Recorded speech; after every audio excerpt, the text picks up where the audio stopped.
দরজা খুলেন, আমার মেয়েটা ভিতরে আছে। 2024 সালের 19 মে ঢাকার মিরপুরে ঘটে এমন এক ঘটনা যা কাঁদিয়েছে পুরো বাংলাদেশকে। তাড়াতাড়ি কর মা, স্কুলে দেরি হয়ে যাবে। আম্মু, আজ আমি ক্লাসে প্রথম হব। পাশের ফ্ল্যাটের ভাড়াটিয়া সোহেল রানা বাইরে স্বাভাবিক হলো মানুষ মনে হলেও, রামেসা এদিকে আসো, তোমার জন্য চকলেট রেখেছি। সত্যি আঙ্কেল?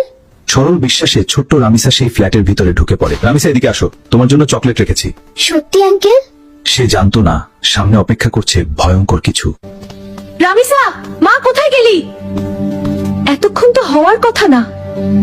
দরজার সামনে মেয়ের জুতা দেখে মায়ের বুক হঠাৎ কেঁপে উঠে, তার মনে ভয় ঢুকে যায়। দরজা খুলেন, আমার মেয়েটা ভিতরে আছে। দরজা খুলেন, আমার মেয়েটা ভিতরে আছে। দয়া করে দরজা খুলেন। বাইরে মায়ের চিৎকার শুনে আতঙ্কে কাঁপতে থাকে ঘাতক।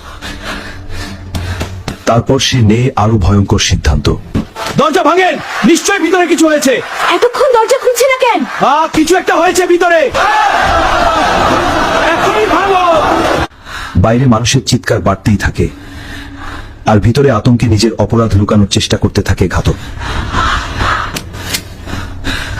সবাই দরজা ভাঙার চেষ্টা করার আগেই গ্রিল কেটে জানালা দিয়ে পালিয়ে যায় সোহেল রানা।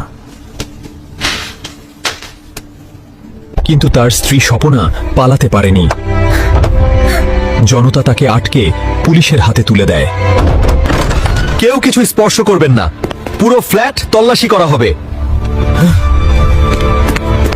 প্রযুক্তির সহায়তায় মাত্র 10 ঘন্টার মধ্যেই নারায়ণগঞ্জ থেকে ধরা পড়ে প্রধান আসামি।